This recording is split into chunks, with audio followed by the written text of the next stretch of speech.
Apocalipse capítulo 2, verso de número 12. Glória seja dada ao Senhor. Iremos tratar nessa manhã sobre a terceira carta, a qual Jesus Cristo, ele direciona a igreja de Pérgamo, né? Irmãos, temos trabalhado nesses temas, que está sendo de muita importância.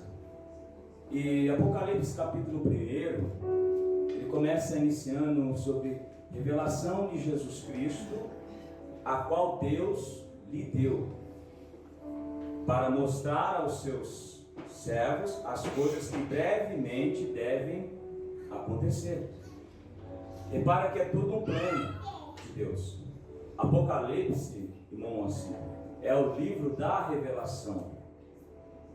É o livro ao qual Deus, sabedor de todas as coisas, irmã Bruna, ele faz questão em revelar às igrejas que ali estão o que está acontecendo e o que há de vir e os erros e as falhas que está cometendo.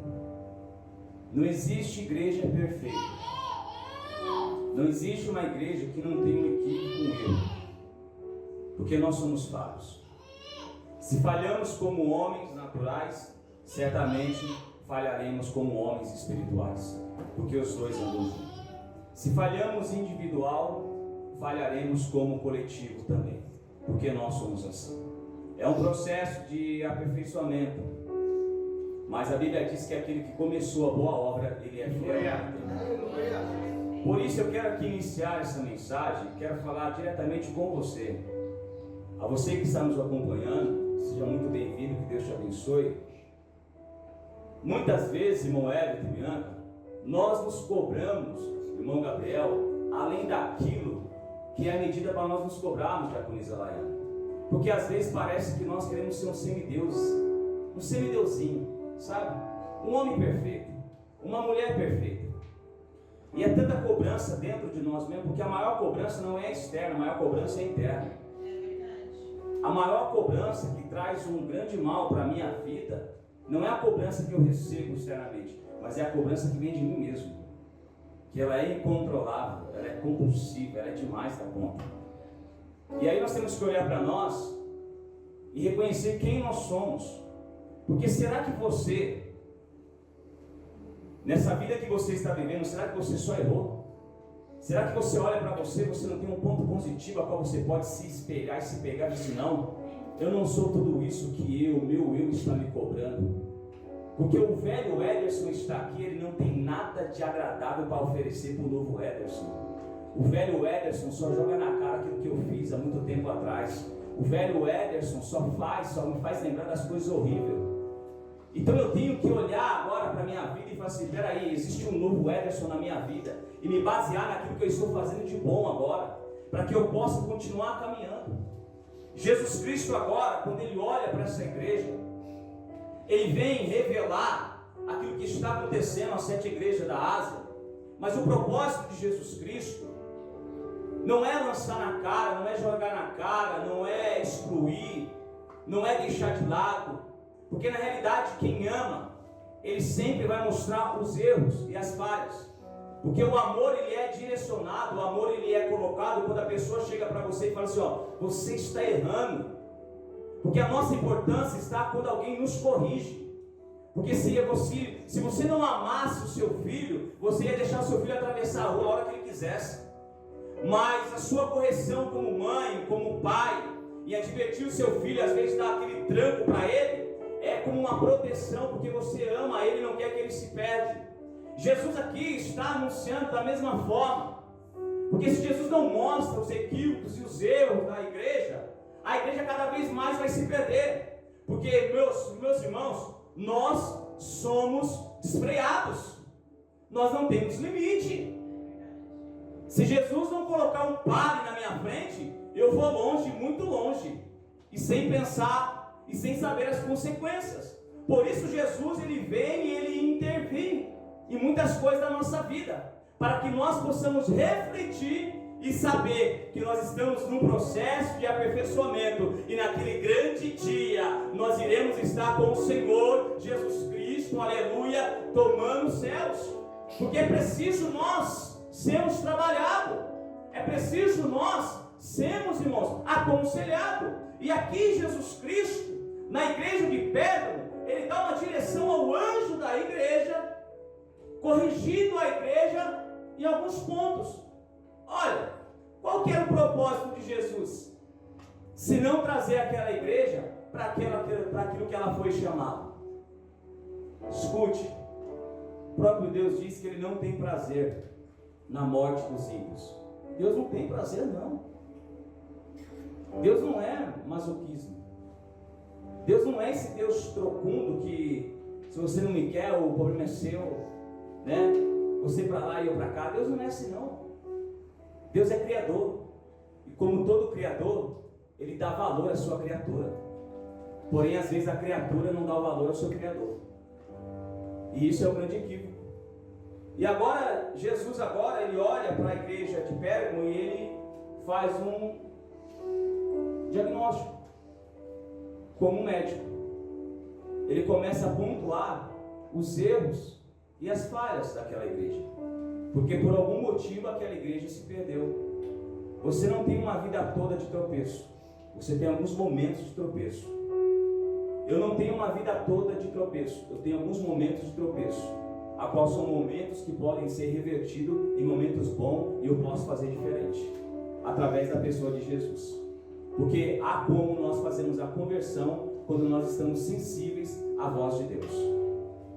Agora aqui no capítulo 2, versículo 12, diz assim: ao anjo da igreja que está em Pérgamo, escreve isto, e diz aquele que tem a espada aguda de 2 fios: eu sei as tuas obras e de onde habitas, que é onde está o trono de Satanás, e retens o meu nome, e não negaste a minha fé, ainda nos dias de Antipas, minha fiel testemunha, a qual foi morto entre vós, onde Satanás habita.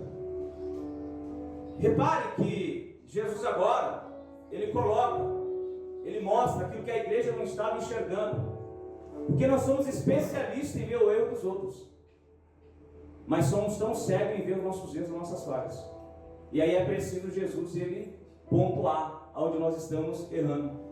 Porque às vezes nós não conseguimos olhar dentro de nós e vemos que nós estamos tão vazios, tão distante, e pensamos que estamos fazendo certo. E aí às vezes é preciso Jesus às vezes puxar a nossa orelha para tentar nos libertar, para tentar nos salvar. No capítulo 1, no verso de número 8, Jesus diz assim: eu sou o alfa e o ômega, o princípio e o fim. Se eu não me tratar com Jesus no início, pode ter certeza que no final eu vou encontrar com Ele. Não tem escapatória. Nós devemos entender, irmãos, ou eu me converto, ou eu me perco no final. Porque no início Ele é o meu advogado, no final Ele vai ser o meu juiz, que vai dar a sentença. É por isso que nós devemos entender que nós temos que cada vez mais se preocupar como está a minha vida com Deus. Não é como está a vida do meu irmão, não é como está a vida da minha irmã, é como está a minha vida com Deus. Porque é sobre a minha vida que vai ser tratada naquele grande dia, perante o Senhor dos Senhores. E nós precisamos melhorar cada dia. Eu preciso melhorar como homem, como esposo, como filho, como pai e como pastor, como servo, como obreiro. Eu preciso melhorar. Porque se eu não ter essa menção, eu vou me estacionar. E o grande perigo de muitos homens e mulheres de Deus é quando se sente estacionado. Isso é um perigo. Como se nós olhássemos TV cumprido, o que eu tenho para fazer eu já fiz, está tudo bom, está tudo agradável. Não, há sempre um ponto a qual nós devemos melhorar para Deus, para a obra do Senhor. Pois bem, a palavra Pérgamo significa casado. Essa cidade era uma cidade muito importante na Ásia. Essa cidade, por quase 400 anos, ela foi a capital da Ásia. Essa cidade tinha sua importância, sua visibilidade naquela época. Segundo alguns historiadores, e com propriedade quem fala isso é o pastor reverendo Hernandes de Lopes, ele vem dizer que essa cidade de Pérgamo era uma cidade que era, em segundo lugar, a maior cidade em cultura. A maior biblioteca do mundo, era a segunda maior biblioteca do mundo, essa cidade de Pérgamo, ou seja, era uma cidade culta. Só perdia para a biblioteca de Alexandria, que era a maior do mundo. Então nós vemos que a cidade de Pérgamo era uma cidade de referência, era uma cidade que era notada, era uma cidade que tinha um grande movimento, não era qualquer cidade, não era qualquer lugar. Então nós devemos entender que a igreja, nós precisamos entender que não podemos deixar se encantar pelas coisas do mundo, porque às vezes nós estamos tão encantados com as coisas do mundo e acabamos abraçando e esquecemos quem nós somos e o que nós devemos fazer. Às vezes as coisas do mundo estão tão atrativas que eu acabo abraçando e trazendo para dentro da igreja, até um certo ponto que a presença, que o poder, que o nome de Jesus não é mais a referência para mim, não está mais me tocando, não está me mais satisfazendo, e aí eu consigo procurar coisas paralelas para qual eu possa me encher. E eu quero te dizer que você vai ser uma eterna, que vai tentar cada vez mais se encher de coisas que não vão te suprir, porque o que vai suprir o homem e a mulher é a presença de Deus. Somente a presença de Deus vai suprir a falta que você precisa, a falta que eu preciso. Então nós vemos, irmãos, a igreja de Jesus estava centralizada numa capital que tinha um nome e um renome. Era uma cidade muito culta, era uma cidade que tinha muita visibilidade. E se quer uma coisa que chama a atenção de Satanás, é quando a igreja está sendo visível. Uma igreja invisível, ela não mexe com Satanás. Um homem que não é visível, uma mulher que não é visível, ela jamais vai chamar a atenção de Satanás. Não digo isso para nós levantarmos o nosso ego, para levantarmos o nosso orgulho, porque se estamos de pé, é porque Jesus nos levantou. Mas uma igreja que se cala, ela não mexe com Satanás. Uma igreja que é covarde, ela não se mexe com Satanás. Um homem ou uma mulher de Deus que é covarde, ela não mexe com Satanás. Mas um homem ou uma mulher de Deus que põe o seu rosto à tona e prega e anuncia a palavra do Senhor, se torna visível. E aí Satanás vai sempre se levantar para tentar destruir. Sempre. Quem aqui já pegou um fruto que não estava bom do pé? Isso gerou uma complicação para a tua vida, porque não soube esperar o tempo. A ansiedade de pegar o fruto antes do tempo, a ansiedade de fazer as coisas precipitadas. Agora, você só pegou esse fruto mesmo estando precoce, porque a árvore tinha dado fruto. Quem pega um fruto de uma árvore frutífera? Ninguém pega. Porque a árvore ela pode ser bela, a árvore pode estar composta, mas se ela não tiver fruto, para mim não basta, para mim não serve. Assim é Satanás. Satanás nunca vai querer se levantar contra aquele que não dá fruto, ou contra aquela que não dá fruto, mas aquele ou aquela que está dando fruto para a obra de Deus, Satanás vai sempre se levantar para querer destruir, para querer acabar. Por isso que você tem que permanecer firme com Deus. Por isso você tem que permanecer firme naquilo que Deus colocou no seu coração, para você não deixar Satanás concretizar o plano diabólico dele de destruição sobre a tua vida. Pois bem, quando Jesus nos olha, sempre achará em nós o que nós mesmos não conseguimos enxergar em nós. A coisa mais difícil é você conversar com uma pessoa, Diaconisa Laela, e ela fala assim: não, eu sou orgulhoso mesmo. No meio desse caminho meu aí, de 20 e poucos anos, algumas pessoas que dá para contar, não passou de 10 pessoas que assumiram quem eu era. A coisa mais difícil é você ouvir: o ladrão foi lá na delegacia e falou assim: eu vim aqui, ô senhor delegado, para quê? Não, porque eu acabei de roubar. Isso não acontece. Isso não acontece. Só que Jesus, Ele olha para dentro de nós e pode deixa ele, e ele mostra aquilo que eu não tenho capacidade ou aquilo que eu não quero enxergar. Porque para mim ter mudança na minha vida, eu preciso entender quem eu sou. Para mim mudar a minha trajetória, eu preciso reconhecer quem eu sou. Senão não há mudança. Eu tenho que olhar para dentro e falar assim: verdadeiramente eu preciso mudar nesse ponto. Por quê? Porque eu sou assim. Eu estou errado nisso. Eu preciso melhorar nisso. Eu preciso fazer isso porque eu sou assim. E isso está me levando de cada vez mal a pior. Nós precisamos ter essa sensibilidade de olhar para nós assim: o errado não é quem está me vendo, o errado sou eu que não estou me enxergando. Então eu preciso me reparar os meus erros, porque, irmãos, é só a palavra de Deus que tem o poder de mudar eu e você por dentro.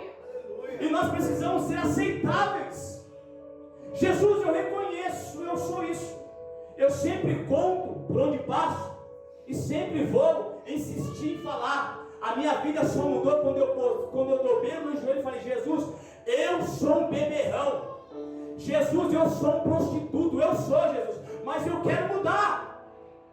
Eu preciso mudar. Jesus, eu sou enganador. Jesus, eu sou enganador. Eu tenho muita lábia. Jesus, eu quero mudar.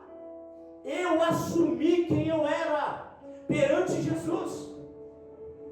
E só assim para nós mudarmos. Quando nós assumimos quem nós somos. Então o primeiro passo é eu olhar para ele e falar assim: eu sou essa pessoa. Eu tenho que mudar. Eu tenho que fazer diferente. Então Jesus, ele nos mostra. E nós devemos estar sensíveis à voz de Deus. Porque Deus fala com você através do louvor, através de um conselho, através de uma pregação. Deus sempre está falando. E o propósito de Deus é de nos corrigir, é de nos sarar.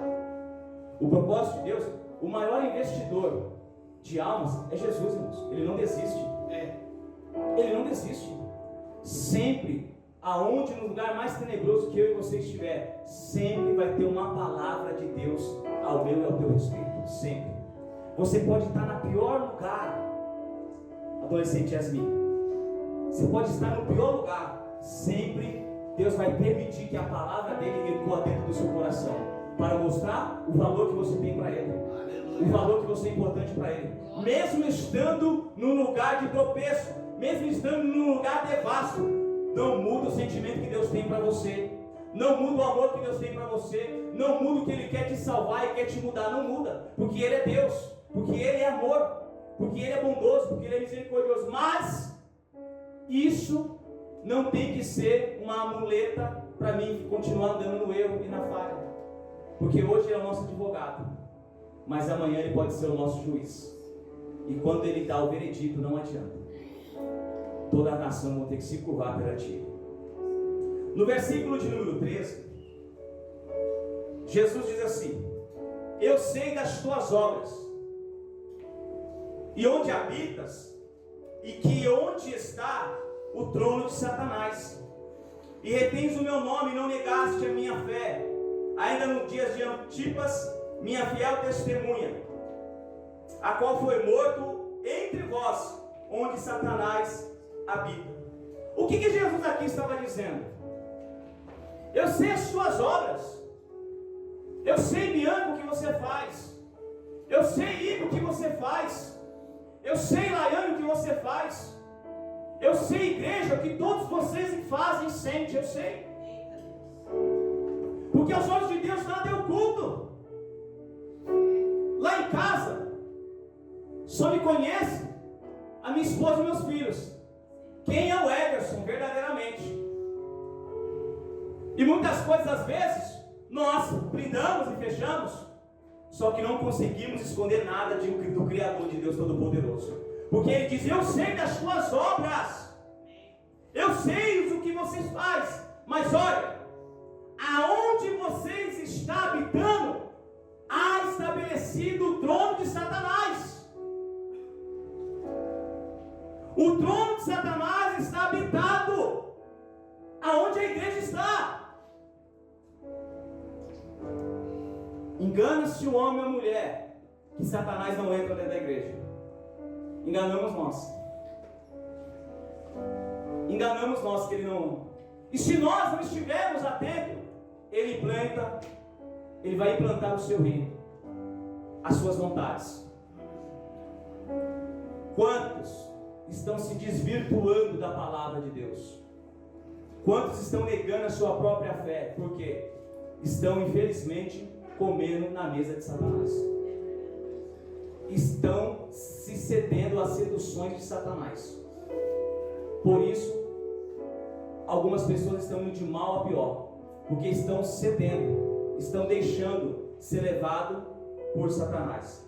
Jesus faz um diagnóstico na igreja de Pérgamo e diz para eles: eu sei o que vocês fazem, mas eu sei também que onde vocês está o trono de Satanás. Mas repare que Jesus diz: olha,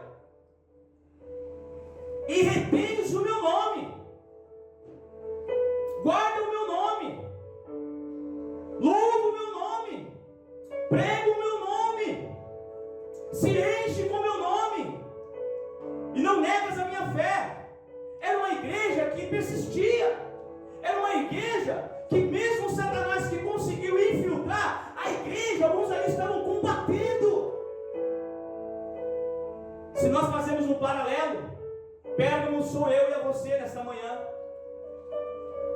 porque às vezes deixamos ser levado por algumas seduções de Satanás, mas quando nós voltamos em si, nós estamos mantendo a nossa fé em Jesus, estamos combatendo o bom combate, estamos resistindo, estamos guardando a palavra dele, mas mesmo assim Satanás consegue estar implantado o teu reino. Mas nessa manhã, se ele plantou o reino dele na tua vida ou na minha vida, pode ter certeza que o Senhor Jesus, ele vai, aleluia, se manifestar para nos dar vitória mediante esse demônio, esse inimigo, porque ele não vai continuar operando na minha vida e na tua vida, aleluia. Não vai. Ele não vai. Na cidade de Pérgamo, era uma cidade que era totalmente voltada ao paganismo. Ali existia o Deus, Zeus. E a história vem dizer que era uma cidade que era muito fácil ser levada à adoração dos deuses. A história vem dizer que no século 29 a.C., essa cidade de Pérgamo, ela levantou um templo ao imperador César, para adorar o imperador. Existia uma igreja que adorava ao Senhor Jesus, ao Deus Todo-Poderoso, mas existia também nessa cidade as adorações a outros deuses. Porque de uma parte a igreja estava combatendo e de outra parte o demônio estava tentando minimizar o poder da igreja. O demônio é sutil, irmãos. Não subestime o poder de Satanás. Não subestime. Não subestime o que Satanás pode fazer. Ele não tem todo o poder, mas ele tem poder sim. Satanás é muito sagaz. O pastor Hernandes de Alopes diz que Satanás, ele é mais temido como uma serpente do que como um leão que ruge. Se nós colocarmos a serpente e o leão, o que dá mais medo? O leão, é claro, olha o tamanho daquele bicho. Mas os grandes homens de Deus, eles chegam a dizer: teme Satanás como uma serpente, que é astuto, que é sorrateiro, que é silencioso. O leão, ele ruge, e a quilômetros de metros você vai escutar o rugido dele. Mas a serpente às vezes está do seu lado e você não consegue ver. Olha aí. Satanás está às vezes ao nosso lado e nós não conseguimos perceber, porque ele é sutil.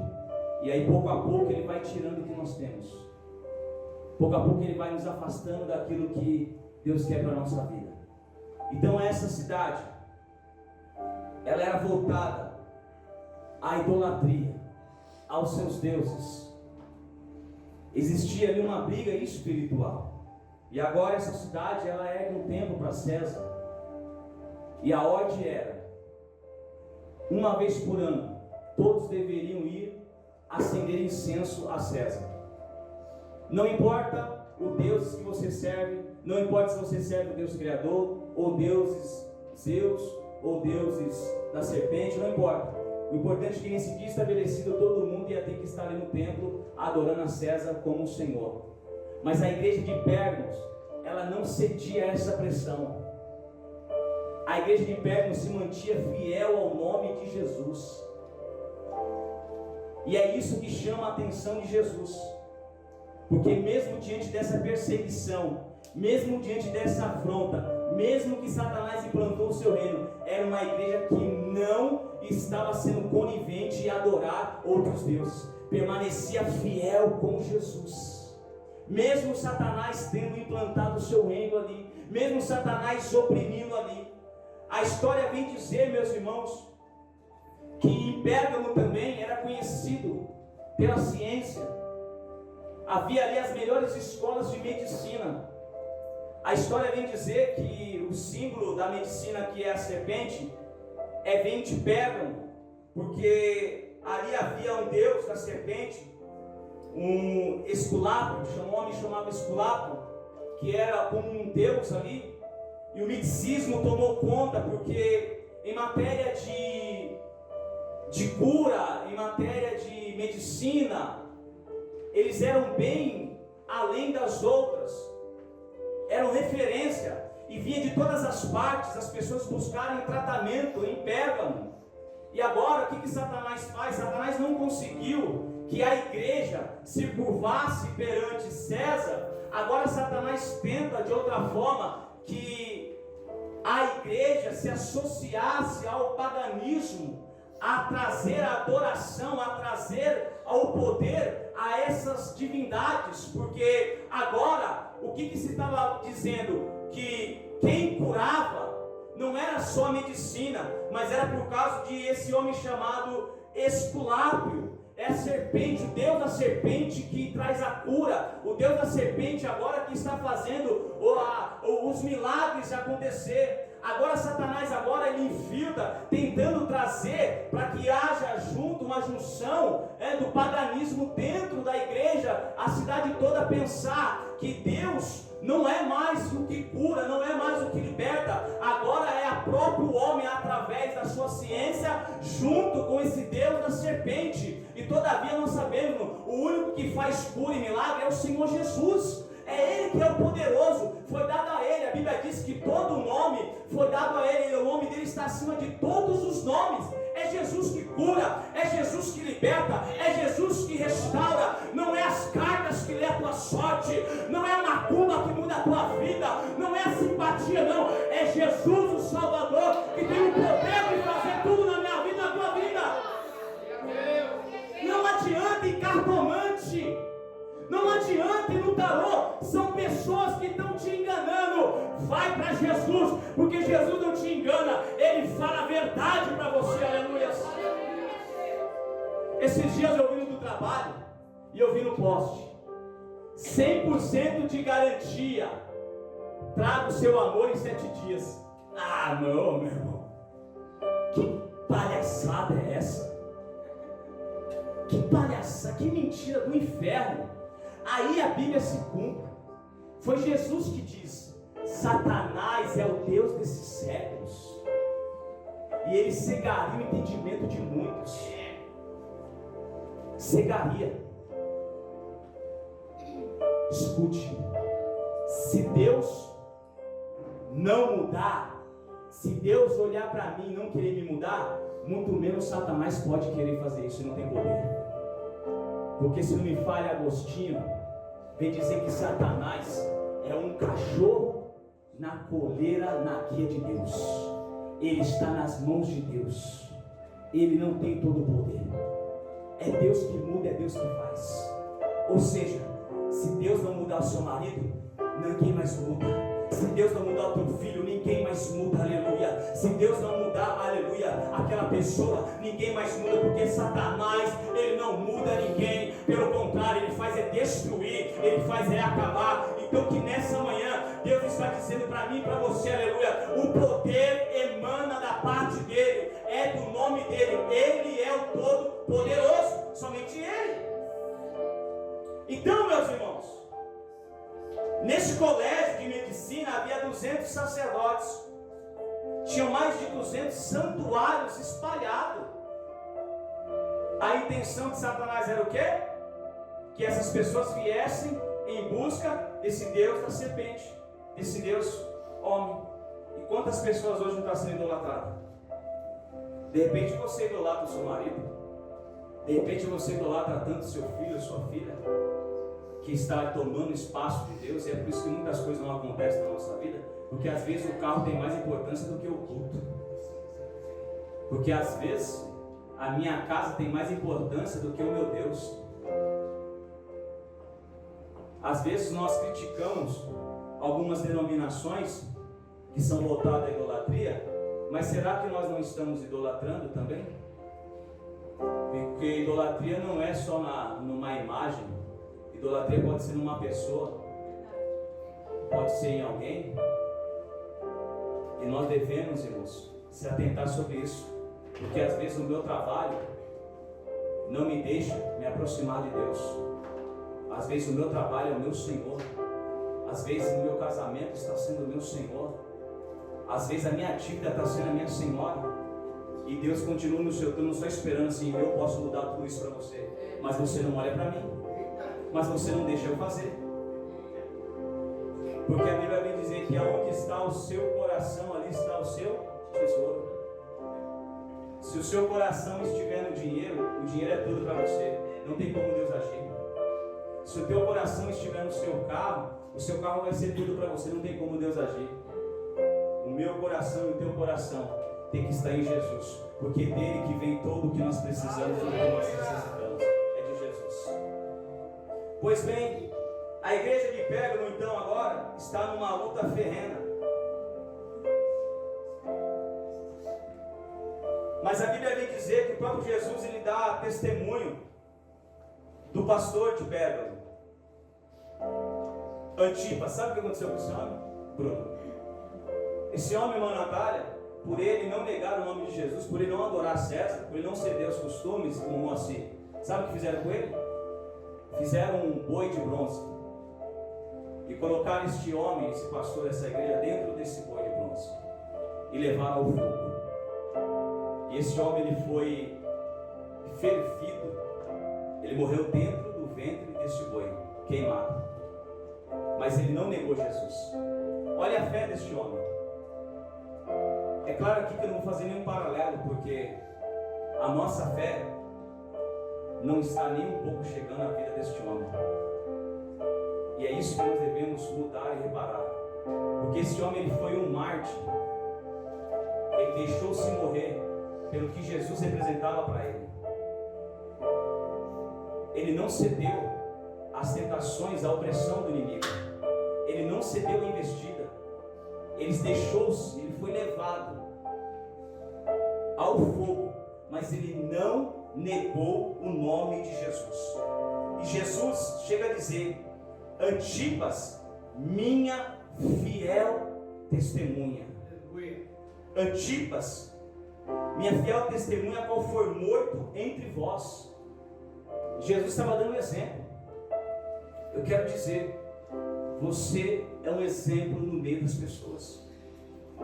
Eu sou um exemplo no meio das pessoas. Eu sou testemunha no meio das pessoas. Por isso que nós temos que ver quem nós somos, porque alguém está nos olhando, e Deus está vendo, está olhando e fala assim: agora eu vou ver se o Ederson é minha fiel testemunha mesmo. O que é fiel testemunho, irmãos?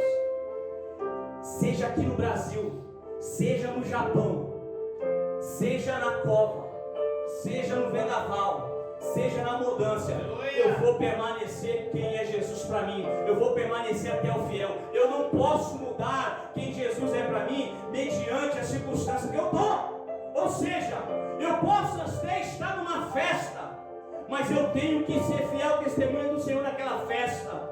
Eu estou na casa de um parente, mas eu tenho que ser fiel testemunha do Senhor naquele lugar, porque porque o lugar não pode mudar quem eu sou, mas eu devo mudar o lugar pelaquilo que eu represento, aleluias.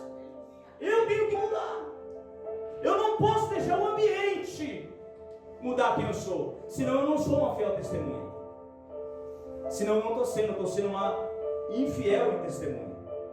Então nós vemos que alguém foi exemplo, alguém seguiu, alguém amava Satanás, Jesus ali. Da mesma forma que tinha os amantes de Satanás, havia ali alguém que estava pronto a morrer por Cristo, a viver para Cristo, a sorrir para Cristo. E nessa manhã, eu tenho certeza que se você está aqui, é porque você está pronto e quer viver para Cristo, quer sorrir para Cristo, quer reinar com Cristo, aleluia. No versículo de número 14, mas umas poucas coisas tenho contra ti. Umas poucas coisas tenho contra ti. Porque tens lá os que seguem a doutrina de Balaão, o qual ensina a Balaque a lançar tropeço diante dos filhos de Israel, para que comessem o sacrifício da idolatria e se prostituíssem. Ou seja, Satanás vai investindo, ele vai tentando, ele não tem excesso de detalhe. Havia ali os amantes de Balaque. Quem é esse homem chamado Balaque? Esse homem ele contratou aqui Balaão para amaldiçoar, Balaão, profeta de Deus, para amaldiçoar o povo de Deus. Ele pagou. Você vai lá e amaldiçoa esse povo aí. Só que a Bíblia vai dizer que quando Balaão foi profetizar, ele não conseguia amaldiçoar. E aí Balaque ficou furioso. Peraí, eu te paguei para isso, para você amaldiçoar esse povo aí, porque eu quero que esse povo se perca. E aí Balaão fala assim: como eu posso amaldiçoar a quem Deus abençoou, aleluia, a quem Deus constituiu, aleluia, glória a Deus. Mas o profeta se vendeu, porque qualquer profeta que se vende, ele está assumindo que ele não tem valor. Porque 1 milhão é dinheiro, sim ou não? Mas acaba. 1 bilhão é dinheiro? Mas tem um fim. Agora, a vida eterna com Jesus não tem fim, aleluia. É para todos sempre, aleluia. Então qualquer homem de Deus, qualquer mulher de Deus que se vende, ele só está assumindo que ele não tem valor. Balaão estava dizendo isso. E Balaão, ele estava tão distante de Deus, que ele chegou e falou para Balaque: Balaque, não deu certo amaldiçoar? Faz o seguinte, você quer acabar com o povo de Deus? Começa a infiltrar as donzelas no arraial deles. Começa a infiltrar os homens no arraial deles. Porque o povo vai se conhecer, vai se mistificar, e aí o povo, a sua idolatria, automaticamente vai entrar ao povo de Israel. Olha o plano de Satanás. Por que Deus, irmãos, sempre protegia as tribos? Para guardar, para proteger. E assim foi. Balaque conseguiu, ele seguiu o plano de Balaão, e assim conseguiu. Israel foi destruído. Então repare que Satanás ele não vai desistir da minha vida e da sua vida, porque a intenção dele é de nos ver na lona. Mas nós temos que ser fiel a Jesus, estar atento ao que Deus está falando. E também, no versículo de número 15, assim tens também os que seguem a doutrina dos nicolaítas, o que eu aborreço. Em outras traduções, que eu odeio, que eu detesto.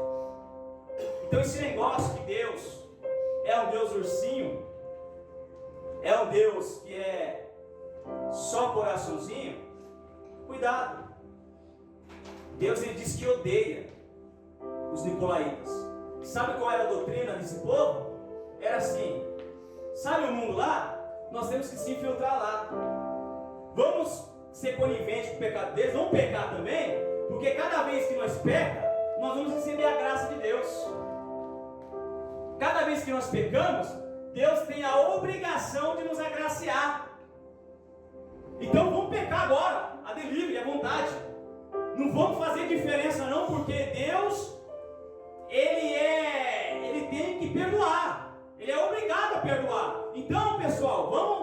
vamos pecar lá. É como se nós aqui, assim, ó, é o seguinte, tá vendo aqui, vamos lá, vamos fazer o que eles fazem, porque assim nós vamos levar a graça de Deus para eles. Ou seja, agora quer andar, quer se associar, não quer ser mais diferente. Jesus diz que de uma fonte não pode jorrar duas águas. Ou eu sou de Deus ou eu não sou. Ou eu sou diferente ou eu não sou. Salmo de número 1, que nós não devemos se aceitar na roda dos escarnecedores. Eu tenho que ser diferente. Não existe negócio não. O Pedrinho está pecando, eu vou ajudar ele a pecar, porque assim eu vou levar a graça de Deus para lá. Assim, isso é mentira. É mentira. E os nicolaítas estavam querendo implantar essa doutrina dentro da igreja. E infelizmente, alguns abraçaram essa doutrina. É por isso que nós temos que combater o pecado, irmãos. Porque uma igreja que não combate o pecado, ela está a ponto de ser destruída por Satanás. Por isso que nós devemos pregar e anunciar o Evangelho de Jesus.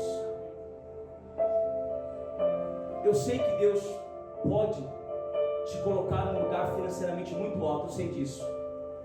E nós oramos para isso. Só que nós devemos pregar sobre arrependimento. Nós devemos pregar sobre conversão, sim. Por quê?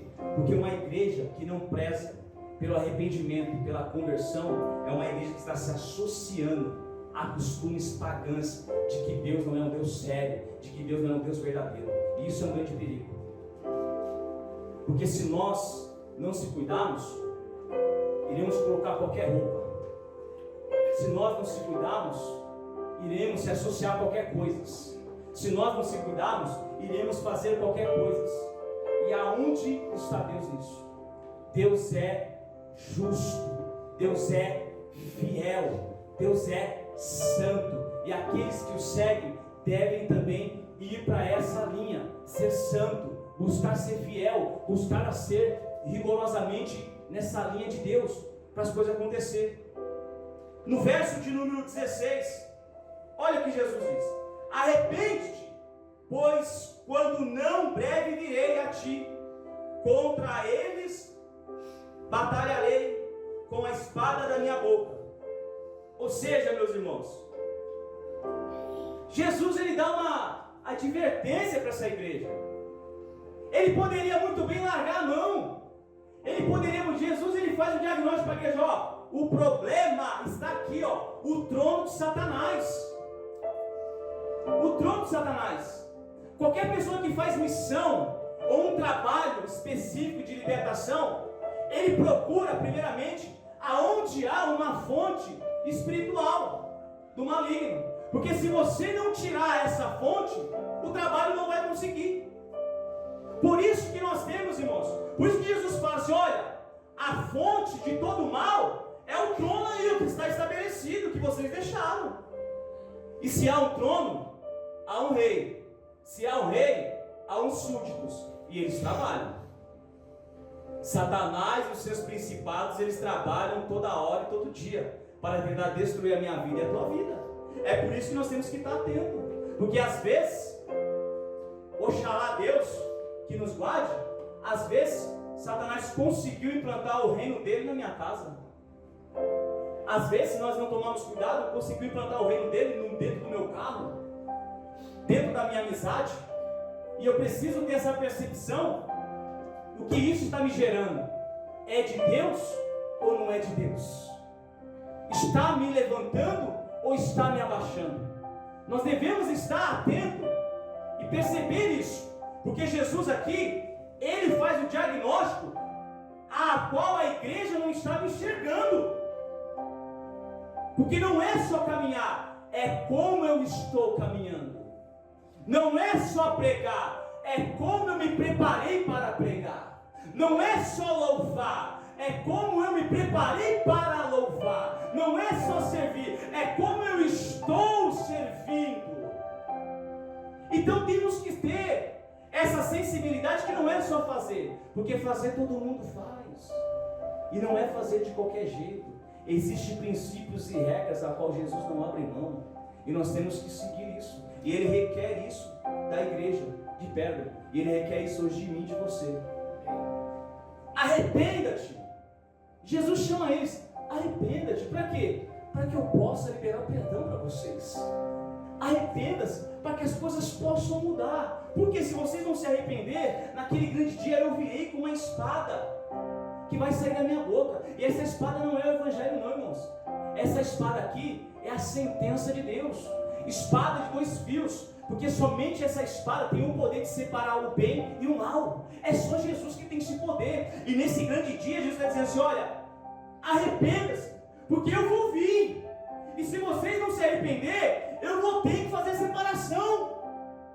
E Jesus não quer perder. Eu quero te dizer que Jesus não quer perder você.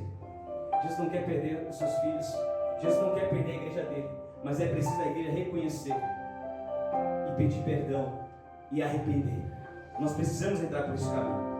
Então nós vemos, irmãos, que Jesus ele dá essa orientação. 17, quem tem ouvidos ouça o que diz o Espírito às igrejas. E ao quem vencer eu darei a comer o maná escondido, e dar-te-ei uma pedra branca, e na pedra um nome escrito, o qual ninguém conhece, senão aquele que recebe. Escute, esse maná é o banquete de Deus.